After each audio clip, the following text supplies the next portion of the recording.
A semana promete no campo da economia. O Ibovespa abriu a segunda-feira em queda, com os investidores atentos a dados de inflação no Brasil e também nos Estados Unidos. Vamos agora ao fechamento e aos destaques da última semana. O Ibovespa encerrou o último pregão em queda de 0,88% aos 127.027 pontos. Apesar da perda diária, no saldo da semana, o principal índice da Bolsa de Valores brasileira acumulou valorização de 0,22%. O dólar fechou em alta de 0,38%, negociado a R$ 4,99. No balanço semanal, a moeda norte-americana ficou praticamente estável. O comportamento do dólar está alinhado com o cenário de cautela no mercado internacional, enquanto investidores aguardam novas declarações do Federal Reserve, Banco Central dos Estados Unidos, que possam indicar o futuro dos juros no país. Na última semana, o Fed decidiu manter a taxa básica entre 5,25% e 5,5% ao ano. No Brasil, o Comitê de Política Monetária do Banco Central promoveu um novo corte nos juros básicos, reduzindo a Selic de 11,25% para 10,75% ao ano, o menor patamar desde fevereiro de 2022. Apesar da redução, o Banco Central sinalizou que pode desacelerar o corte dos juros, o que mexeu com ações de varejistas e contribuiu para a queda do Ibovespa. Outro ponto de atenção entre os investidores é sobre as contas públicas. Na sexta-feira, o governo projetou que vai bloquear quase 3 bilhões de reais do orçamento, mas deve fechar 2024 com um déficit primário superior a 9 bilhões. E para esta semana, que é mais curta por conta da Páscoa, a agenda inclui dados do indicador de inflação e a revisão do Produto Interno Bruto do quarto trimestre nos Estados Unidos. Por aqui, as atenções do mercado vão estar voltadas para a ata do Copom, Comitê de Política Monetária do Banco Central, sobre a reunião da semana passada, o IPCA 15, que é conhecido como a prévia da inflação e o relatório trimestral de inflação.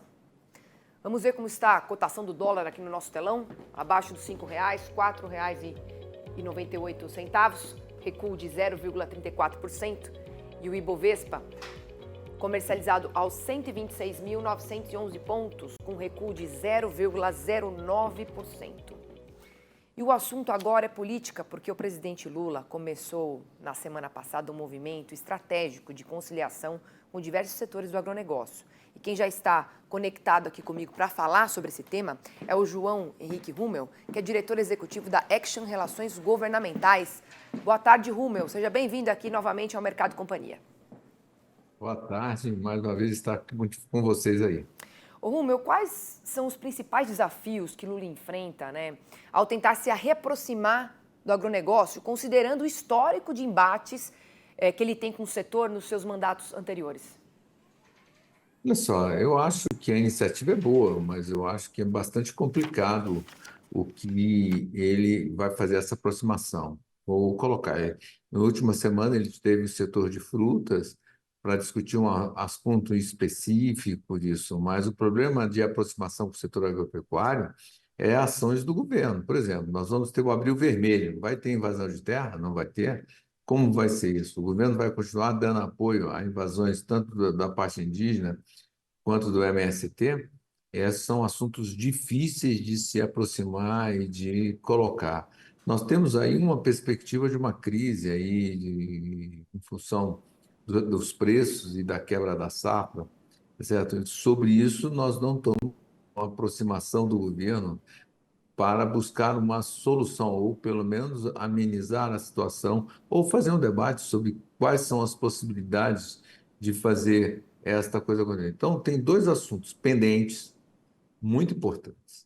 Quer dizer, o Abril Vermelho, que vem prometendo invasões, como é que o governo vai se dar com isso e com a bancada. O segundo ponto é a questão da situação da conjuntura econômica em relação a isso, e eles vão ter que juntar para fazer uma solução dessa situação. Só assim eu vejo que vai ter aproximação. Não vai ser os churrascos de cordialidade que vai buscar a aproximação do setor agropecuário com o governo. Não adianta ter essa reaproximação, mas tem aí no cenário um Abril Vermelho, Agora, como é que os representantes do agronegócio estão percebendo essa aproximação de Lula, por exemplo, como a FPA? Olha só, eu sinceramente vejo que o momento político hoje, você vê que o Congresso vai passar 2 semanas é, trabalhando da janela eleitoral dos vereadores, porque vai ter eleição em julho, em outubro desse ano. Então, o que eu acho é que eu não vejo com os parlamentares a mesma aproximação que se tem que ele está tentando buscar com o setor. Eu acho que se eu estivesse no lugar dele, a estratégia para o Lula se aproximar do setor, ela se daria através dos parlamentares e não dos segmentos, porque o que ele precisa, na realidade, é de voto no Congresso e, principalmente, amenizar e aproximar para conseguir voto nas eleições municipais. Agora, para a gente encerrar aqui, Rúmel, de um lado temos, né, o governo querendo melhorar a popularidade com o controle da inflação. Por outro lado, o mercado ainda não está convencido sobre a meta de déficit zero, já que a projeção de um déficit de mais de 9 bilhões de reais em 2024. Como conciliar isso aí? Eu não acredito no déficit zero desse ano, porque o que foi feito e que está acontecendo agora é que o governo está utilizando as medidas provisórias, tá certo, que ele publicou no final do ano passado, para conseguir amenizar e diminuir o contingenciamento e os cortes desse momento. Mas na próxima declaração que ele vai ter que fazer das economias, que é em junho, eu dificilmente acredito que ele já não vai anunciar um déficit real em relação a isso, porque, inclusive, o superávit que está tendo nas contas, no aumento da arrecadação, é em função das medidas que enfrentaram no início do ano que vem, que vai diminuindo ao longo do tempo. Então, o déficit ele vai ter que ser anunciado e não vai poder passar do mês de junho, que é a próxima vez que ele vai fazer a avaliação para se pronunciar um novo contingenciamento, um corte de gastos. Tá certo, Rúmel. Obrigada mais uma vez aqui por nos atender, né, por abordar esses assuntos tão importantes aqui para a nossa audiência e também para o agronegócio. Até a próxima. Até a próxima. Muito obrigado.